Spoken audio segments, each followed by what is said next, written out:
সমস্যা হয়েছে আমরা যখন 10টা 40-এর মধ্যে স্কুলে আসি তখন প্রায় সময় দেখা যায় যে এখানে ড্রিঙ্কস করে রাত্রেবেলা বোতল রেখে দেওয়া জায়গা। এছাড়া দেখবেন আমাদের স্কুলের এদিক দিয়ে হওয়ার সময় আমরা যে লাইব্রেরি আছে লাইব্রেরির দরজাটাও ভেঙে গেছে।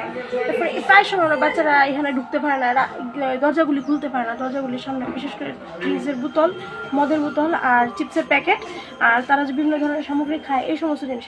কখনো কখনো আমরা ছোটো ছোটো এরকম ছোটো ছোটো কতগুলি বটল পাওয়া যায় সাদা সাদা রঙের, গুটকা বা যে কোনো জিনিস। আমরা এদিকে নেশা বিরোধী অভিযান প্রতিবার করতেছি, ফুলাফানের আমরা শিখাইতেছি যাতে নেশা বিরোধী অভিযানে সবাই মিলে যোগদান করো, তোমরা এটার মূল্যটা বুঝো।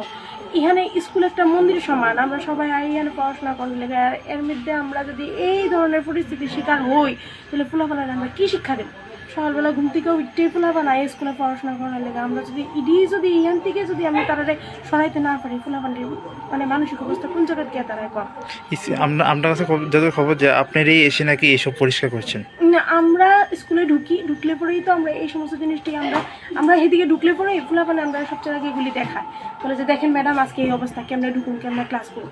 তো আমরা এই প্রথম আয়াসেরে আমরা এই সমস্যার সম্মুখীন হই, স্কুলে পাড়া দিয়ে আমরা এই সমস্যার সম্মুখীন হই। আজকে এখানে ভাঙা, কালকে এখানে ভাঙা লইতেছে, কালকে এদিকে বোতল ফেলাই রাখতেছে, কালকে এখানে তারা পিকনিক করতেছে, পিকনিক স্পটের সমস্ত জিনিসপত্র ফেলাই দিয়ে যেতেছে। ফুলাপানে এটি দেখে আসলে ম্যাডাম আমরা স্কুলে এটি কী চলছে।